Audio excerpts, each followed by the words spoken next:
Hello, it's Melissa with Strabismus 2 Stereopsis, and today I am going to give you some of the answers you may be looking for in vision therapy. Those cheat codes that help you know what they're looking for and what you're supposed to see with some different types of exercises. This has really helped me in my personal journey to be able to work towards actually seeing the ideal. Before we jump into that, I wanted to make sure you know what I have to offer. You can go over to learn.strabismussolutions.com to get different courses that I've created to help people specifically with strabismus.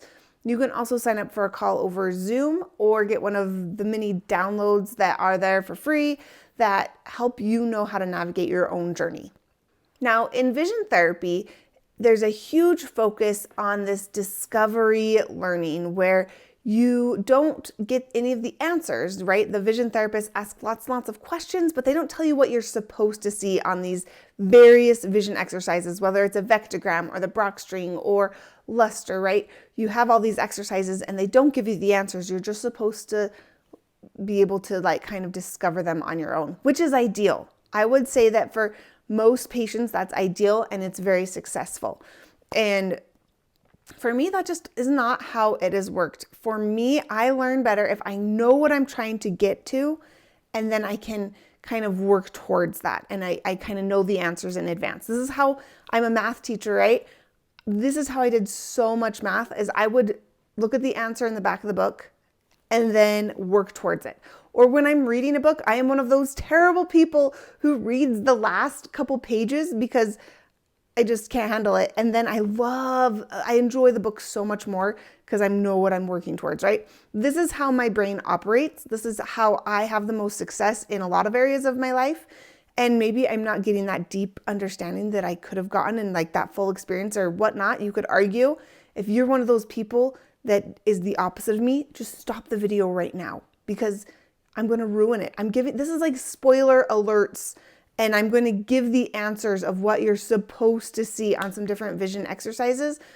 And I don't want to ruin it for you. If you learn better with the discovery, do it that way. This is for you people who want the formula. I'm here for you. You are my people. Okay, so today I'm going to give you all the answers and spoilers on vectograms.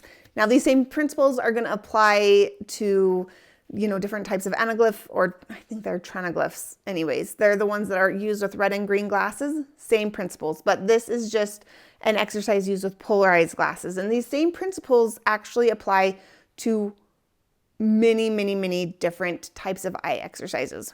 So the general idea is that while you're wearing these glasses, each eye can only see one of the rings. So depending on if I slide the rings over here, or slide the rings this way, it's actually going to change the effect of what you're seeing. So there are two things to watch for when you're doing this exercise.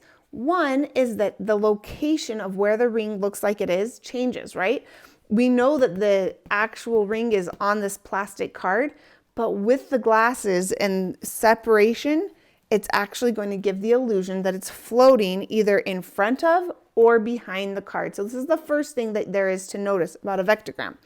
So if I slide these rings so that the image my right eye see goes to the right and the image my left eye see goes to the left, right? That means that these images are separating. What happens is it appears that the ring is moving backwards. So the further apart they are, the further behind it should go. So if it's just a tiny bit of, separated, it's just going to be a little bit back. But the further you separate it, it's going to go further and further back till you get to the point, which is like your break point where they separate and you see double. You'll see two separate rings and your brain is not fusing that together anymore. Okay. So the opposite is true if you slide them the other direction so that the right eye image is over on the left and the left eye image is over on the right. That's going to force your eyes to cross or converge. And what happens is because those rings are crossed, your eyes cross and they're going to see that image coming closer, right?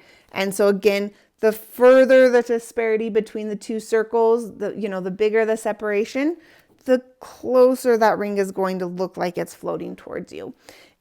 So that's the first thing you're probably going to notice, is that there's a float happening, that it's floating away or towards you. The second thing to notice is actually the size. And this is, I think, a part that most people don't know about. They know that, yes, there's this illusion and it's supposed to be floating, but they don't realize that the size of that illusion should also be changing. And it's actually changing opposite to what you would think would be true. So when I separate these rings like this so that the image is floating back here, it actually looks like the circle is bigger, or the gem, right? So we've got this large gem floating back here. Usually when things are far away, they get smaller. But in vision therapy, it's of course backwards. So the further away it is, the bigger it gets. The closer it is, the smaller it gets. And so this is just another thing to watch for. In so many different types of exercises on a 3D TV or on a computer, right? There's options where it says, okay, pick the item that's closest to you. I think of like optics trainer, they have tappy birds, and there's these 4 birds, and you're supposed to reach out and touch the one that is closest.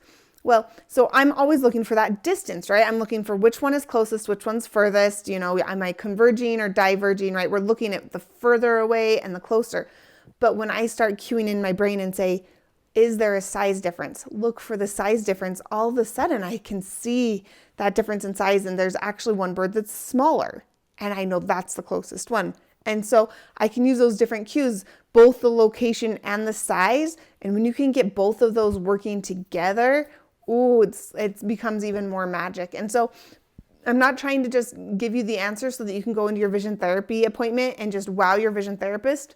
That doesn't help anyone, right? That helps you for 1 second. So definitely don't tell your kids these answers. That would be a disaster, because kids aren't there for like the long-term gains, right? They're there to just get through the appointment.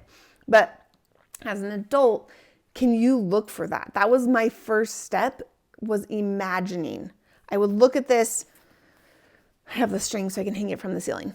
I would look at this and I would imagine that I could see it float. I'd say, okay, it's at a 3. At 3, it's supposed to be floating about here and it'd be about this big. And so I would actually try to look in space in between where I thought it should be floating.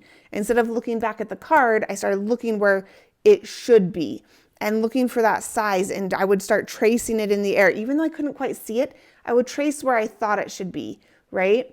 This helped my brain so much, just imagining it and looking where it should go. Or in the back, I'd say, okay, it should be about here, right? It's just math. It's like this, if this is 1 millimeter apart and my eyes are this far apart, then the images should be at this location and be this big. And so that really helped me to imagine it and to know where to try to point my eyes. And then I started seeing it. It was like I could feel it and then I could start seeing it. And so this really helped me actually get that stereo, knowing what the answers were and then expecting to see that, not just like being like, I don't know, I don't see anything. I did that for a while and it wasn't working. So finally I said, okay, what's the answer? What am I supposed to see? Where is it supposed to be floating? And as much as it killed my optometrist to give me the answers, he eventually did, because he could see that maybe that was just going to be the way that I learned. So there you go. If you are doing, I have stereo slides on my on that learn.strabismusolutions.com, where you can download different PDFs that work with red and blue glasses, but it's going to be the same principle there. The closer, the larger the disparity, the closer or further it's going to be, and the size, you should also notice a size difference. And that is what I think most people don't know about, is that difference in size. They actually call it silo, which means small in, large out. And it's a big deal. If you can start to see that, that is just meaning that your brain is starting to believe your eyes, not what it thinks is right, right? We go with a lot with like, well, no, big things are close, small things are far. That's how we judge depth. And so we're kind of breaking that down and learning to trust our eyes, trust that information that's coming in and being processed by our brain. So maybe you already knew that. Let me know in the comments if you've ever experienced silo, where smaller things are closer and larger things are further away with a vision exercise. It's kind of a crazy phenomenon, but once you see it, it's a pretty cool experience. So let me know in the comments and we will see you in the next video.